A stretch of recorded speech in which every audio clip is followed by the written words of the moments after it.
प्रिय साथियों, आज हम देखेंगे प्रश्नावली 3 के क्वेश्चन नंबर 2 का पहला क्वेश्चन। क्वेश्चन नंबर 2 में ये कहा है, निम्न समस्याओं को रैखिक समीकरण युग्म के रूप में व्यक्त कीजिए और फिर उनके हल ज्ञात कीजिए। तो हमको ये जो समस्या दी है, इस समस्या को रैखिक समीकरण के युग्म में बदलना है और फिर उसका हल ज्ञात करना है। तो क्वेश्चन नंबर पहला है, ऋतु नाम की कोई लड़की है, धारा के अनुकूल यानी धारा की दिशा में 2 घंटे में 20 किलोमीटर तैर सकती है और धारा के प्रतिकूल मतलब धारा की विपरीत दिशा में 2 घंटे में 4 किलोमीटर तैर सकती है। उसकी स्थिर जल में तैरने की चाल यानी पानी जब शांत रहेगा तब उसकी चाल क्या होगी ऋतु की, तथा धारा की चाल याद कीजिए। तो इस क्वेश्चन में यहाँ पर जो बोला है, सबसे पहले हम नदी में धारा को हम इस तरह से चित्र के माध्यम से शो कर देते हैं।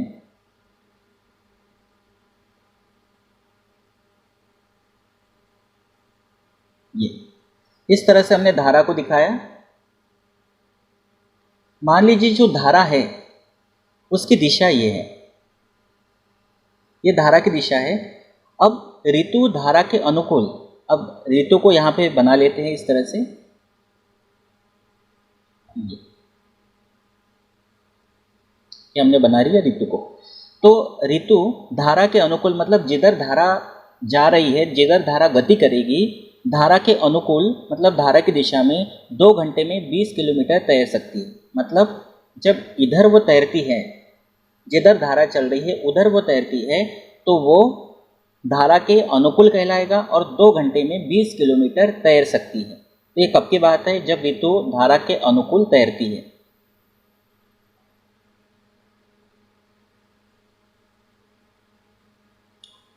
लेकिन जब ऋतु धारा के प्रतिकूल मतलब मान लीजिए इस साइड, प्रतिकूल मतलब धारा की दिशा इधर है तो ये ऋतु इधर तैरेगी।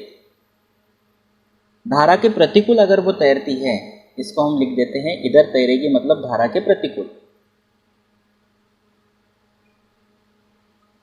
प्रतिकूल का मतलब विपरीत दिशा में।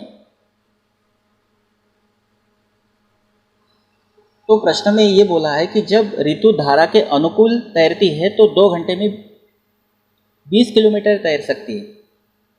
मतलब जब धारा की दिशा में वो तैरेगी तो 2 घंटे में 20 किलोमीटर तैरेगी। एक बात आप यहाँ समझेंगे कि जब ऋतु धारा के अनुकूल मतलब धारा की दिशा में तैरेगी तो उसको धारा का सपोर्ट भी मिलेगा, क्योंकि धारा भी इधर गति कर रही है, चल रही है, और ऋतु भी इधर चलेगी तो धारा के कारण उसको सपोर्ट मिलेगा। जैसे मान लीजिए जिस तरफ हवा जा रही है, अगर हम उसी तरफ चलते हैं तो क्या होता है, हमारी चलने की स्पीड बढ़ जाती है क्योंकि हवा हमको सपोर्ट करती है। लेकिन अगर आप हवा की विपरीत दिशा में आते हो, जिधर हवा चल रही है उसके उल्टी दिशा में आते हो, तो आपकी स्पीड चलने की कम हो जाती है। तो ऋतु धारा के अनुकूल चलेगी तो 2 घंटे में 20 किलोमीटर तैर सकती है। लेकिन वही बात अगर प्रतिकूल चलती है तो 2 घंटे में सिर्फ 4 किलोमीटर तैर सकती है। तो प्रश्न में पूछा क्या है, उसकी स्थिर जल में तैरने की चाल, मतलब जब पानी स्थिर रहेगा, जब धारा गति नहीं करेगी, तब स्थिर जल में तैरने की चाल, उसकी एक्चुअल चाल क्या होगी ये पूछा है, और साथ ही साथ पूछा है धारा की चाल। तो सबसे पहली बात तो एक फार्मूला आपको दिमाग में रखना है, वह है चाल बराबर दूरी बटे समय। इस तरीके से उपयोग कर सकते हैं आप इसको, या फिर आप ऐसे भी उपयोग कर सकते हैं, समय की जगह चाल को, चाल की जगह समय को ले आते हैं, तो समय बराबर दूरी बटे चाल। या अगर आप इसको दूरी के रूप में उपयोग करना चाहते हैं तो दूरी बराबर चाल गुना समय, ये भी हो सकता है। तीनों तरीके सही है, चाल गुना समय या समय गुना चाल, गुना में आगे पीछे चलता है।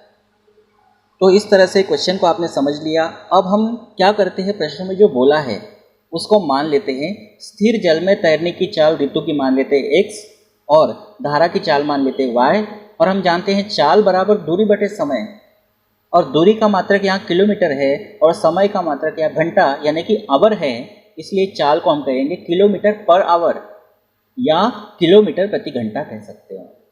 तो स्थिर जल में तैरने की चाल ऋतु की हम मान लेंगे x किलोमीटर प्रति घंटा और धारा की चाल हम मान लेंगे y किलोमीटर प्रति घंटा। कोशिश ये करना है कि पहले स्थिर जल में बोला है, चाहे नाव हो चाहे ऋतु हो, तो सबसे पहले इसको आप मान लो और फिर इसको मान लो। ये बाद में भी लिखा हो तो इसको पहले मान लो, तो हल करने में आसानी होगी। ठीक है, तो चलिए देखते हैं। सबसे पहले हम मान लेते हैं स्थिर जल में तैरने की चाल ऋतु की। मान लो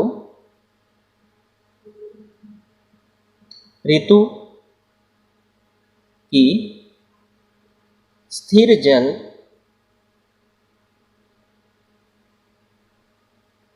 में तैरने की चाल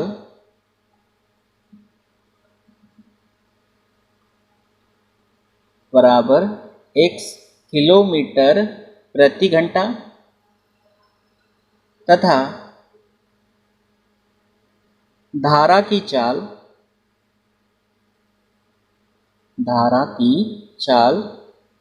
इसको मान लेते हैं y किलोमीटर प्रति घंटा। अब यहाँ पर धारा की चाल हमने मान ली x किलोमीटर प्रति घंटा, और ये जो ऋतु है इसकी धारा की चाल हमने मानी y किलोमीटर प्रति घंटा, और जो ऋतु है इसकी चाल है x किलोमीटर प्रति घंटा, x किलोमीटर प्रति घंटा। तो जब ऋतु धारा की दिशा में चलेगी तो उसकी चाल बढ़ जाएगी। कैसे? ऋतु की चाल x किलोमीटर प्रति घंटा और धारा की चाल y किलोमीटर प्रति घंटा, तो टोटल चाल जो हो जाएगी ना वो x प्लस y हो जाएगी, क्योंकि जिधर धारा है उधर ही ऋतु तैर रही है धारा के अनुकूल। लेकिन जब ऋतु धारा के प्रतिकूल तैरेगी तो उसकी चाल x किलोमीटर प्रति घंटा है और धारा इधर जा रही है, इसकी चाल y किलोमीटर प्रति घंटा है, तब ऋतु की चाल घट जाएगी और घटकर कितनी घटेगी? धारा की चाल माइनस करना पड़ेगा। तो जब धारा के प्रतिकूल ऋतु तैरेगी तो उसकी चाल हो जाएगी x माइनस y, जबकि धारा के अनुकूल उसकी चाल हो जाएगी टोटल x प्लस y, क्योंकि धारा का सपोर्ट मिलेगा। और यहाँ जब ऋतु विपरीत दिशा में प्रतिकूल परिस्थिति में वो तैरेगी तो धारा उसका विरोध करेगी। ठीक, तो हम क्या लिखेंगे यहाँ पर? ऋतु की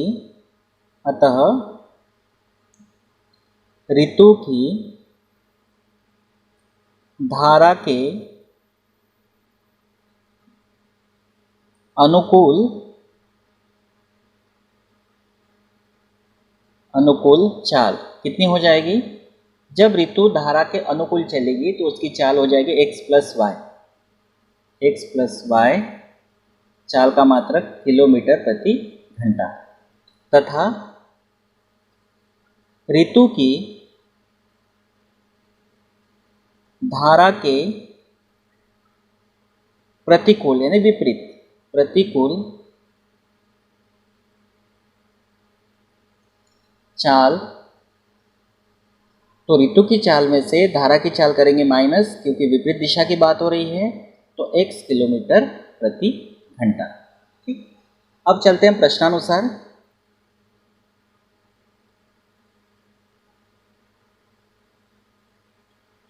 प्रश्न में क्या कहा गया है?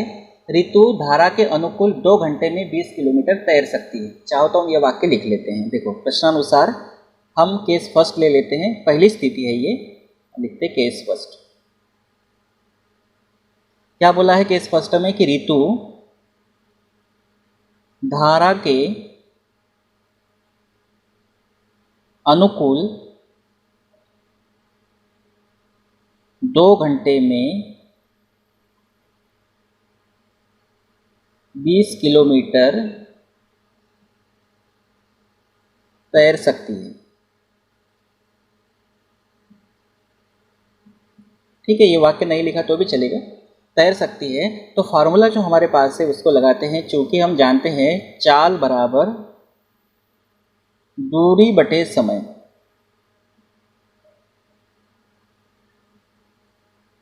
अब ऋतु की धारा के अनुकूल चाल कितनी है? x प्लस वाई, बराबर कितनी दूरी तय कर रही है? वो 20 किलोमीटर। समय कितना लगा रही है? 2 घंटे। हल करेंगे, 2 एकम 2, 2 दहम 20। तो यहाँ से हमको एक रैखिक समीकरण मिलेगा x प्लस वाई बराबर 10। इसको नाम देंगे समीकरण नंबर 1। अब हम लेते हैं केस सेकंड। केस सेकंड में क्या बोला है? कि धारा के प्रतिकूल 2 घंटे में 4 किलोमीटर तैर सकती है। हम लिखेंगे ऋतु धारा के प्रतिकूल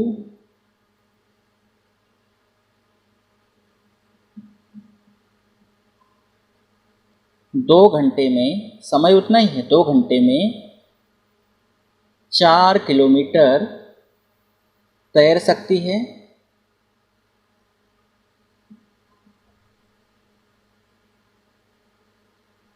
इसीलिए फार्मूला यही रहेगा। तो चाल कितनी,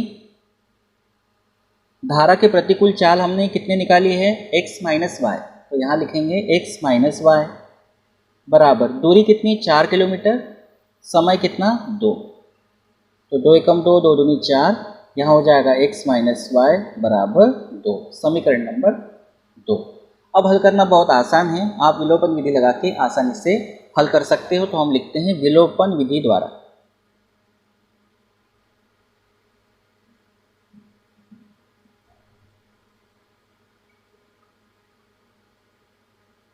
ठीक है, यहाँ पर देखिए y प्लस में है या y माइनस में है। अगर समीकरण 1 और 2 दोनों को जोड़ लेंगे तो y से y कैंसिल हो जाएगा। तो लिखते हैं स्टेप फर्स्ट, समीकरण 1 प्लस समीकरण 2। समीकरण 1 क्या है, x प्लस वाई बराबर 10। समीकरण 2 क्या है, x माइनस वाई बराबर 2। दोनों को जोड़ना है, जोड़ ले तो चिन्ह नहीं बदलेगा, तो यहाँ कैंसिल हो जाएगा। y से y कैंसिल बराबर कर देना आप, ये x से x हो जाएगा 2x बराबर 12। तो x बराबर 12 बटे 2, 2 एकम 2, 2 चिन्ह 12, तो x बराबर आ गया 6। ये x का मान समीकरण 1 या 2 में रखकर y का मान निकाल लेते हैं। तो हम लिखते हैं स्टेप सेकंड, x का मान समीकरण 1 में रख देते हैं। सिंपली हम 1 में रखने पर, तो समीकरण 1 क्या है, x प्लस वाई बराबर 10, तो x का मान 6 प्लस वाई बराबर 10। तो y बराबर 10 माइनस 6, 6 का पक्षांतरण किया तो y बराबर आ जाएगा 4। तो इस तरह से हमने x और y के मान निकाल लिए। अब x हमने किसको माना था, ऋतु की स्थिर जल में तैरने की चाल। तो हम लिख लेते हैं अतः ऋतु की स्थिर जल में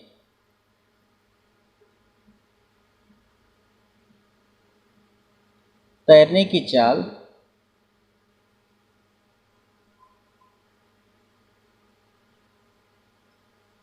छः आ गई और मात्रक क्या है, x किलोमीटर प्रति घंटा, तथा धारा की चाल हमने मानी थी y किलोमीटर प्रति घंटा। तो हम लिखेंगे धारा की चाल बराबर y का मान कितना आया, 4 किलोमीटर प्रति घंटा। तो इस तरह से ये हमने क्वेश्चन कर लिया। तो ऋतु की स्थिर जल में अगर पानी स्थिर रहता है तो ऋतु की चाल इतनी होगी, लेकिन धारा की जो चाल है वो 4 किलोमीटर प्रति घंटा है, तो जिससे क्या होता है कि ऋतु की चाल जो है वो बढ़ जाती है। ठीक है, और कितनी हो जाती है, 10 किलोमीटर प्रति घंटा हो जाती है। तो ऋतु की चाल 6 किलोमीटर प्रति घंटा और धारा की चाल 4 किलोमीटर प्रति घंटा, दोनों एक ही दिशा में हो जाएगी। तो 6 और 4 10 किलोमीटर प्रति घंटा, तो 2 घंटे में बराबर 20 किलोमीटर प्रति घंटा हो जाएगा। उसी प्रकार अगर ऋतु की चाल 6 किलोमीटर है और धारा की विपरीत दिशा में जाती है तो 6 माइनस 4 2 किलोमीटर प्रति घंटा, 1 घंटे में 2 किलोमीटर, विपरीत दिशा में तो 2 घंटे में 4 किलोमीटर। तो देखो यहाँ से हमारा आंसर भी कंफर्म हो जाता है। अब इसी से मिलता जुलता उदाहरण 19 है, उसको हम अगले वीडियो में लेकर आएंगे और फिर उसके बाद इसके बचे हुए दूसरे और तीसरे क्वेश्चन को हम कंप्लीट करेंगे। तो आज के लिए इतना ही। उम्मीद करता हूँ आपको ये आज का वीडियो अच्छा लगा होगा। अगर आप मेरे चैनल पर नए हैं तो चैनल को सब्सक्राइब कर लीजिए, बेल आइकन को प्रेस कर लीजिए और दोस्तों तक भी इस वीडियो को शेयर कीजिए। Thank you.